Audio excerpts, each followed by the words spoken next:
Welcome back to Creating Stuff with Jim. I'm Jim. It's time to create something.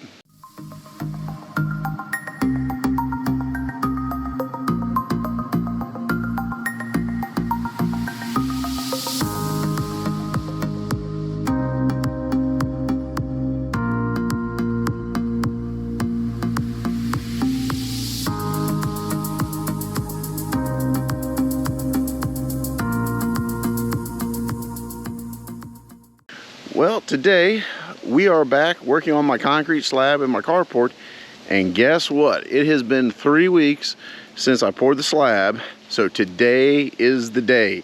Today is the day that I move the carport back onto the, well, not back, but this is where I move the carport back into place on top of its new concrete slab. So I've been waiting a long time for this. I'm really looking forward to it. And now it's the do or die point. I was able to move it without a 20-year-old carport without breaking it. Hopefully I can do it again. But moving it this time is gonna be a little different. Is because these here are two frame assemblies I've made because I need to lift the carport a little bit higher. I barely got it off the ground last time. I'd like to get it at least a couple inches off the ground. So I'm using those in between the two buckets of my tractor, so hopefully I can get lifted a couple more inches.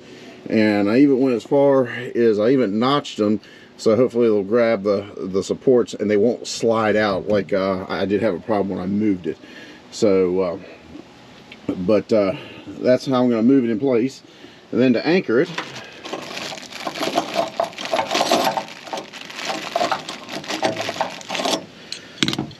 this is the type of anchor I'm going to use. I think someone called it a wedget. Someone turned me on to using these things more than a few years ago. They work pretty well. These are 1/2 inch. Basically, you put it down in the hole, strike that with a hammer, then you tighten that up. And I even made some nice big heavy washer plates. So basically, that is going to get the load of that fastener all the way to the strongest point of that square tubing, the rolled edges. So I'm gonna put that in. There'll be a washer, that, hammer it down, lock it down after I use my good old hammer drill to anchor them down. So but that's what I got. So let me quit my yakking and let's get to work.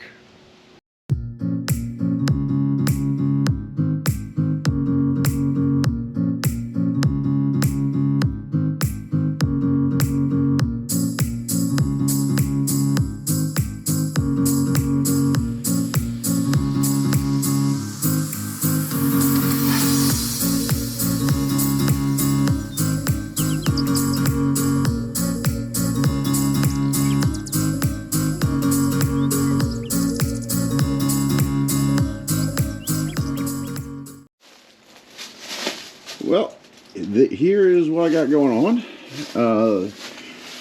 This is one of my frames that I have it strapped to the underside of the carport. This has the single 4x4. I plan to put the backhoe bucket is going to lift here. That's just why it's a single. And then up here, I have doubles up here. So this is where I plan to put my the front bucket for the loader. So that's strapped in as well. Well, there's no time to the present. Let's do it.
Well, this didn't turn out half bad.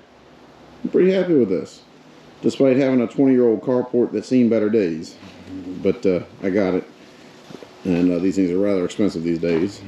But and the backhoe actually worked fairly well. I used the backhoe. I could actually move it side to side to help get this squared up. So that worked really well. Very happy with that. So now I just have to put the anchor bolts in, and we're getting real close to wrapping this up. So I'm wasting time. Let's get to it.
Well, and there you have it. 6 anchors like that.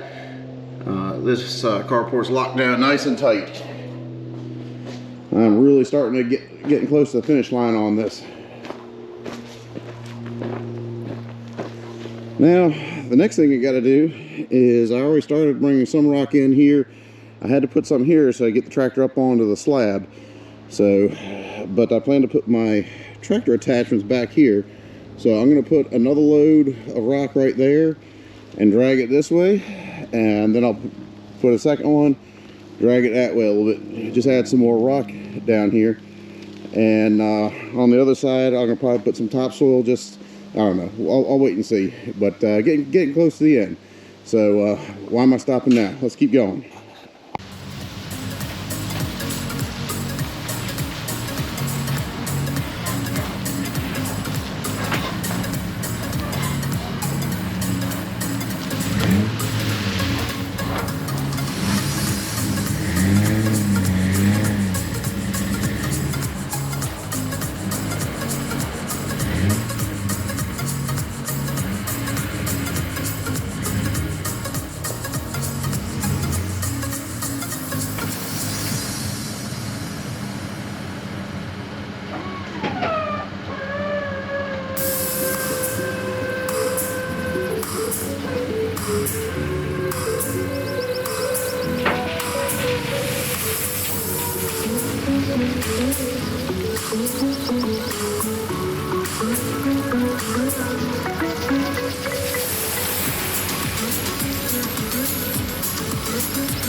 Well, there you have it, the final product. Well, for the most part. I'm still going to pressure wash the carport to get all the fungus and all that other stuff off of that, and moss.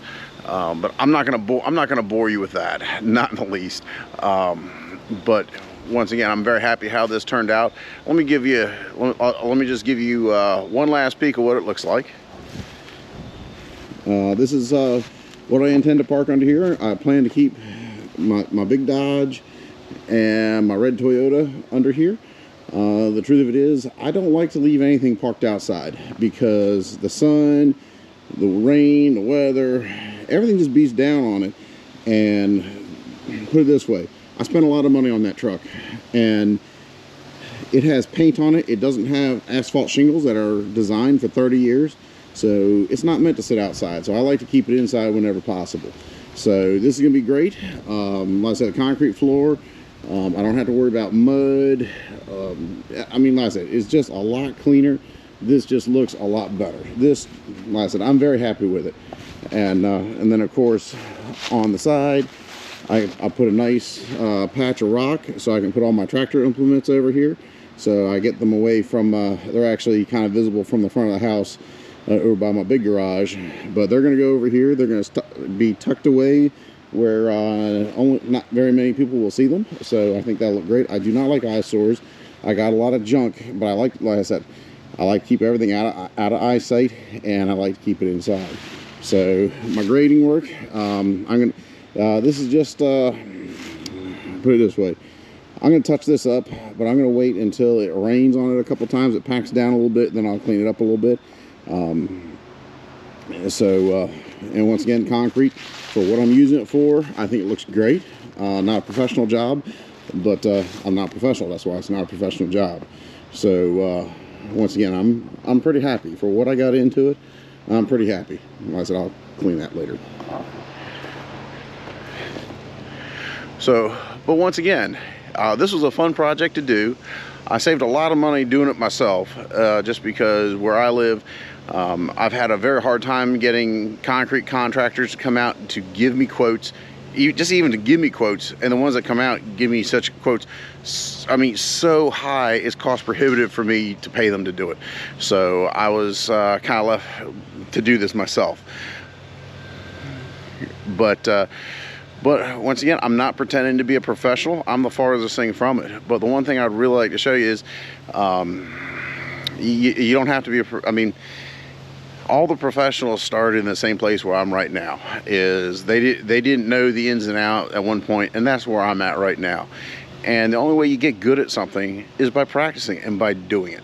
Now, like I said, I would not, the quality of concrete I did, there is no way in a million years that I could charge anybody any money for that, because that is not good enough quality to actually, is not that good a quality. But for somebody who's still learning and figuring it out, I think it actually looks very good. Every time I've poured concrete, I've gotten better and better each time. And like I said, the application of what I'm using it for, like I said, it's okay to have imperfections in this. So I saved a lot of money, and more importantly, I gained a lot of experience. I gained experience. I have more new skills. So, and the truth of it is, I'm putting all my insufficiencies and all my mistakes out here for you to see.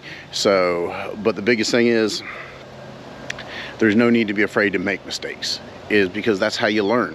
And tell you what, I think I'm yakking a little bit too much. Once again, I really hope you enjoyed watching the video. I hope you took something away from it. I hope you learned something. If anything, maybe you don't want to do your own concrete. That's perfectly fine. But once again, I enjoy the process. I enjoy learning new skills. They're learnable, and so that's and then I saved myself a fair amount of money in the process. So, so I'm gonna leave it at that. So back again, if you like the video and you're not subscribed, please subscribe. And if you did like the video, please share it with your friends. And tell you what, I'll see you on the next one.